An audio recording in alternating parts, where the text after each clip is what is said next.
प्रणाम सभी को। जय श्री कृष्णा, जय श्री श्याम। कैसे हैं सब लोग? आशा करता हूँ सभी स्वस्थ होंगे, अपने परिवार के साथ हों। इसी आशा के साथ सभी को प्रणाम। जय श्री कृष्णा, जय श्री श्याम। चलिए अपने आराम से बैठ जाए। आपको बैठने का तरीका बताया कि जब भी आप बैठे तो कोशिश करें कि बॉयज़ का राइट लेग अंदर रहे और लेफ़्ट लेग ऊपर रहे, और इसी तरह अपोजिट बिल्कुल गर्ल्स का लेफ़्ट लेग अंदर रहे और राइट लेग बाहर रहे। तो इस तरह से बैठने का अभ्यास करना है। पहला बैठने के बाद है कि हम हमारा सेशन शुरू करने वाले हैं, तो पहले हम प्रार्थना आदि का अभ्यास करेंगे। उसके पश्चात हम अपनी नियमित कक्षा के रूटीन और उसके अदर पोस्चर्स और मुद्राओं के बारे में आज हम जानेंगे। तो हम पिछले 2 दिनों से हमारा मुद्रा हीलिंग का जो प्रोग्राम चल रहा है, प्रतिदिन हम 2 मुद्राओं का अभ्यास कर रहे हैं। तो मुद्रा क्या है, ये मुद्राएं कैसे आई, कहाँ से आई, कितनी मुद्राएं हैं, शास्त्रों में क्या बताया गया है, बहुत सारे सवाल हमारे मन में होते हैं। तो इसी को लेकर हम आज थोड़ी चर्चा करने वाले हैं। तो पहले आप सभी अपनी आंखें बंद करें, दोनों हाथ ज्ञान मुद्रा में, जो हम बचपन से लगाते आते हैं। इस तरह से दोनों हथेलियां आसमान की ओर, आंखें बंद, लंबी गहरी सांस।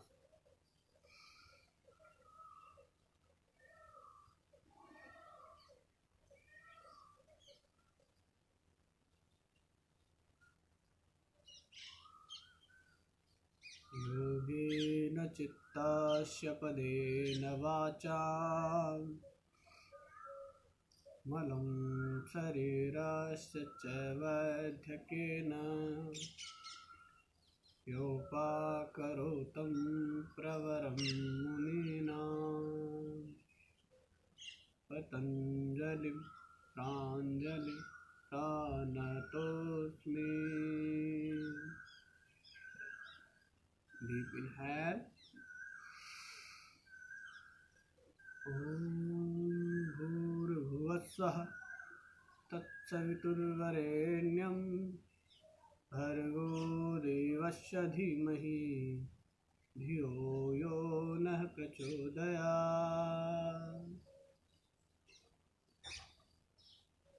माता पिता गुरु को प्रणाम करें, दोनों हाथ प्रणाम स्थिति में। धरती माता को प्रणाम करें, सिर को झुकाएं, पलकें झपकाते हुए आंखों को खोल दें।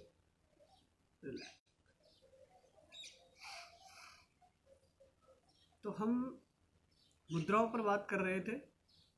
तो ऐसा नहीं है कि हम केवल योगा अभ्यास और ये अलग अलग पोस्चर्स, आसन और इनके द्वारा ही स्वयं को स्वस्थ रख सकते हैं। योगा अभ्यास नियमित अभ्यासियों के लिए एक विशेष वो है, जो केवल फिजिकली वो उसके साथ साथ अपने मानसिक और उसको स्वस्थ रखते हैं। जैसा कि पतंजलि योग दर्शन सूत्र में अष्टांग योग के बारे में बताया गया है, घिरण संहिता में 84 आसनों के बारे में बताया गया है। साथ में 84 आसनों के साथ साथ 10 घिरण संहिता में, हठ योग में आदि में बताया गया है। तो हम अभी मुद्राओं के ऊपर बात कर रहे हैं। तो मुद्रा क्या है कि हमारा शरीर पंच तत्वों से निर्मित है। ये पूरा ब्रह्मांड पंच तत्वों से निर्मित है। तो बस हमारे किसी भी एक अलाइनमेंट हमारी बॉडी में ओवर होता है या कम होता है, तो हमारी बॉडी उसे एक्सेप्ट नहीं करती और हम अस्वस्थ होने लगते हैं। तो यही है कि जिस ब्रह्मांड में आप विराजमान हैं, उसके वही 5 तत्व आपके शरीर में विराजमान है। वही 5 तत्व आपके इन हथेलियों से, इन उंगलियों में बताए गए हैं। पहले क्या था कि हिंदू परंपरा में सभी लोग हाथ से भोजन करते थे, कुछ भी खाते थे हाथ से खाते थे, चम्मच का इस्तेमाल नहीं करते।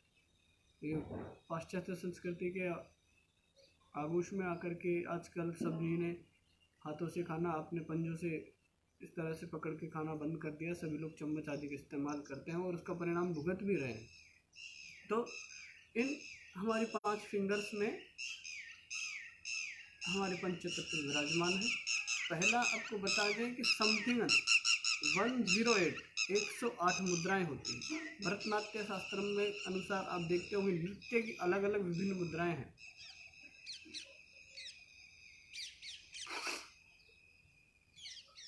तो मुद्राएं हैं तो उन पर अलग अलग, कभी किसी ने ये मुद्रा बनाई, कोई अलग अलग नृत्य के अनुसार अलग अलग मुद्राएं बना रहा है।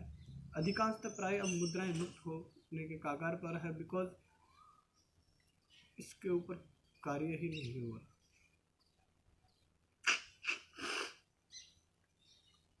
तो नृत्य में अनगिनत मुद्राओं के बारे में बताया गया है, परंतु हम अभी हमारी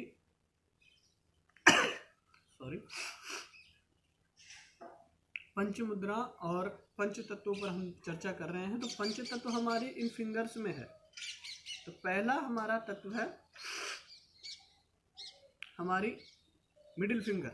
मिडिल फिंगर से हम शुरू करते हैं या फिर फर्स्ट फिंगर से। फर्स्ट फिंगर है हमारी कौन सा तत्व है? वायु तत्व। आकाश तत्व हमारी मिडिल फिंगर, मध्यमिका जिसे हम बोलते हैं। पृथ्वी तत्व एंड लास्ट स्मॉल फिंगर जल तत्व। लास्ट बचा हमारा अग्नि तत्व। तो यह हमारे पंच तत्व हैं: अग्नि, वायु, आकाश, पृथ्वी और जल। इन प्रत्येक इनसे हमारी पहला तो आपको बता दें कि इन पंच तत्वों की इन पंच मुद्राओं से आप आरोग्यित जीवन और जीवनचर्या दोनों प्राप्त कर सकते हैं। आपके जीवन में अध्यात्म भी किस तरह से विकास होगा इन मुद्राओं के अभ्यास से। इन 5 तत्व, केवल 5। तो पहला अभी हमने फर्स्ट दिन हमने अभ्यास किया था, कल ही अभ्यास किया है। द्वितीय दिन हमने वायु मुद्रा का हमने अभ्यास किया था, अर्थात कि हमारी फर्स्ट फिंगर को हमारे अग्नि तत्व के अंतिम भाग पर लगाते हुए उसे इस तरह से प्रेस करना, बाकी थर्ड फिंगर्स को स्ट्रेट रखना। ये हमारी वायु मुद्रा थी। अब आपको बता दें कि ये वायु मुद्रा थी बिकॉज हमने वायु तत्व को फोल्ड किया। सेम ये हमारे पेट संबंधित सभी विकार, वात संबंधित सभी विकारों का शमन कर। दूसरा आकाश तत्व। आकाश तत्व सेम, बाकी 3 फिंगर्स स्ट्रेट रहेंगी इस तरह से। आकाश तत्व मिडिल फिंगर को आपने स्ट्रेट किया, बेंड किया और अपने अंगूठे के थंब के बिल्कुल जड़ में लगाते हुए हमने इसे पुश किया, बाकी 3 फिंगर्स को स्ट्रेट रखना है। तो ये आकाश का कार्य क्या है? हम पंच महाभूतों के साथ साथ पंच तन्मात्राएं का अध्ययन करते हैं। तो पंच तन्मात्राओं में आकाश की तन्मात्राएं कौन सी है? या हम कहें कि तन्मात्रा आकाश शब्द है, और उस शब्द का पंच तत्व, उसका विशेष भार तत्व क्या है? तो आकाश।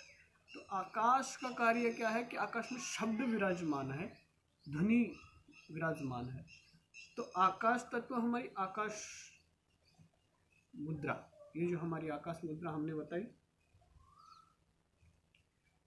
आकाश मुद्रा आपके कर्ण संबंधी सभी विकारों का शमन करती है। या हम कहें कि जिन्हें ऊंचा सुनाई देता है या जिन्हें बहरेपन की समस्या है, वो नियमित इसका अभ्यास 3 से 6 महीने करे। प्रतिदिन 25 से 40 मिनट तक इसका अभ्यास करे, तो बशर्ते बिना किसी दवा के उसके कर्ण संबंधी विकार, सभी विकार दूर होंगे। किन्हीं की समस्याएं ये है कि किन्हीं का कान बहता है, किसी के कान में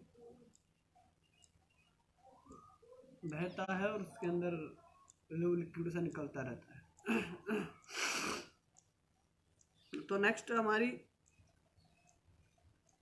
आकाश मुद्रा के बाद है हमारी सूर्य मुद्रा, जो कि हमारे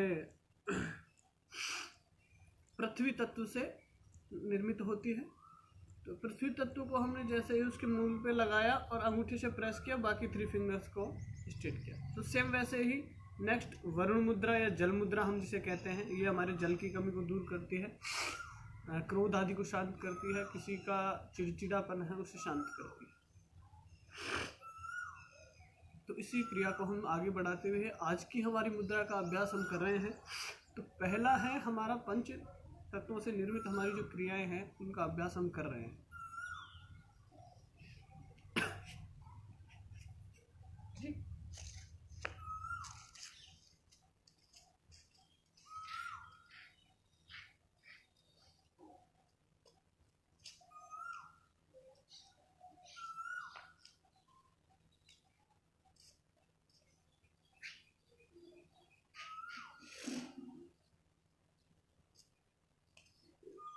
हाँ, अभी 10 मिनट की क्लास है, बिल्कुल।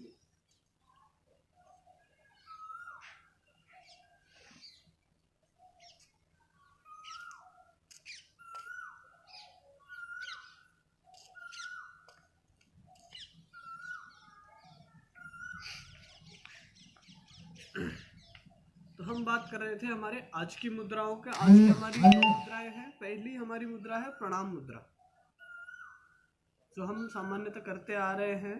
पाश्चात्य और अभी वर्तमान में जो परिस्थितियां हैं, या हम कहें कि हमारा दुर्भाग्य है जो चल रहा है सभी का, केवल स्पेशली किसी एक व्यक्ति का नहीं, पूरे विश्व का ये जो चल रहा है, जिसमें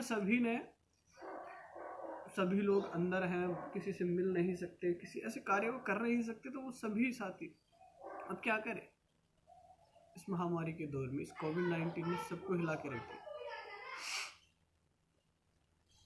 तो पहले हाथ मिलाते थे पाश्चात्य संस्कृति में, जिससे क्या होता था कि वायरस वगैरह का संक्रमण का खतरा रहता था। और अब वर्तमान में अब जाकर के लोगों को समझ में आया कि भारतीय संस्कृति में वो नमस्कार क्यों करते हैं। ये बहुत से विशेष कुछ ना कुछ स्पेशल हम कहें कि हमारी संस्कृति में डिफाइन करके उनको जनरली प्रचार में लाया गया था।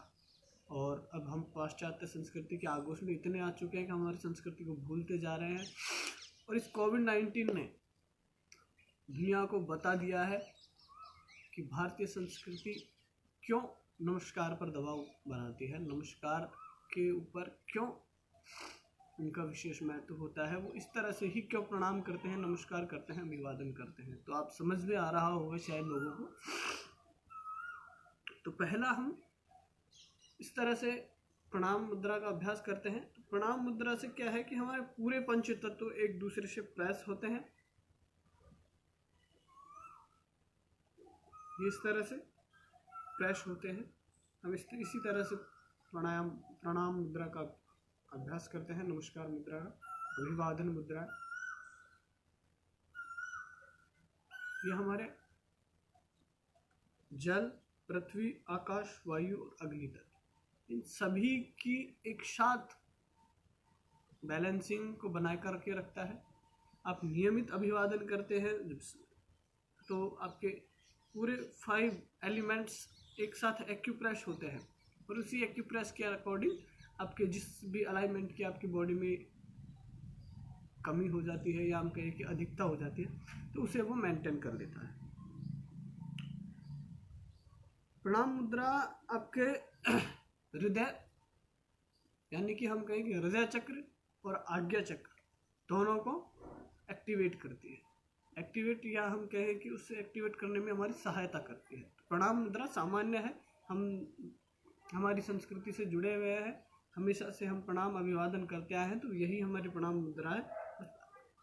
आजकल तो प्रणाम भी कहाँ, इतना सा ही करते हैं, अरे इसमें भी क्यों, ये तुम्हारे स्वास्थ्य के लिए लाभकर है, इसलिए इसे कम से कम इस तरह से तो अभिवादन कीजिए। तो इस दोनों हाथों को एक दूसरे से प्रेस तो होने दीजिए, स्पर्श तो हो अच्छे से। यस। नेक्स्ट हमारी मुद्रा का है पुष्पांजलि मुद्रा। पुष्पांजलि मुद्रा हम इस तरह से है, ये हमने इस तरह से बनाई, हम इष्ट को, हमारे इष्ट को अर्पण करते हैं। ये कुछ भी पुष्प आदि, ये सूर्यदेव को सुबह नदी तालाब वगैरह में स्नान करने वाले सभी लोग इसी तरह से उनका स्मरण करते हैं। तो पुष्पांजलि मुद्रा का भी विशेष लाभ है। पुष्पांजलि मुद्रा आपके हृदय के विकार को दूर करती है, हृदय से संबंधित आपकी सभी समस्याओं को दूर करती है, जिन्हें अस्थमा आदि की समस्याएं। तो अब वर्तमान में क्या चल रहा है, आपको नमस्ते के ऊपर जोर क्यों दिया जा रहा है? बिकॉज कोविड आपके हृदय को, आपके हृदय के आसपास के अलाइनमेंट को डिफ्यूज कर देता है, तो वर्क नहीं कर पाते, तो रेस्पिरेटरी सिस्टम डाउन होने लगता है, और उससे व्यक्ति में दम आदि घुटने लगता है और उसकी मौत। सामान्य और बाकी सामान्य सर्दी खांसी जुकाम बुखार सभी को होता रहता है, किसी को क्या है किसी को क्या है। तो डरने वाली बात नहीं, केवल आपको सावधानियां रखनी है। साथ में जब हम पुष्पांजलि मुद्रा का अभ्यास करते हैं और ये हृदय के साथ साथ आपके अनिद्रा, तनाव, डिप्रेशन आदि को दूर करती है और आपको रिलैक्स करती है। या हम कहें ये जैसे ही हमारे इस तरह से हमारी लास्ट फिंगर्स एंड हथेलियों की साइड्स एक तरह से स्पर्श होती है, बाकी हम अंगूठे को साइड में इस तरह से प्रेस करके रखते हैं। ये हमारी पुष्पांजलि मुद्रा होती है। हम इस तरह से अपने इष्ट को पुष्प आदि अर्पित करते हैं, अर्पण आदि करते हैं। तो इस दौरान आपके हृदय से हम आजकल तो कुछ लोग नाभि भी इसी तरह से देखते हैं, बोलते हो आपकी बिल्कुल फिंगर्स एक साथ है तो आपकी नाभि बिल्कुल ठीक है। तो ये कई बातें हैं जो हमारी संस्कृति में है मुद्रा आदि की, इसके ऊपर हम चर्चा कर रहे हैं। तो अभी हमने बात की हमारी प्रणाम मुद्रा और पुष्पांजलि मुद्रा। हम कल पुनः फिर मिलेंगे अपनी नई मुद्रा और नए विचारों के साथ। तब तक के लिए घर पर रहें, सुरक्षित रहें, नियमित योगाभ्यास करते रहें। प्रणाम। जय श्री कृष्णा, जय श्री कृष्ण।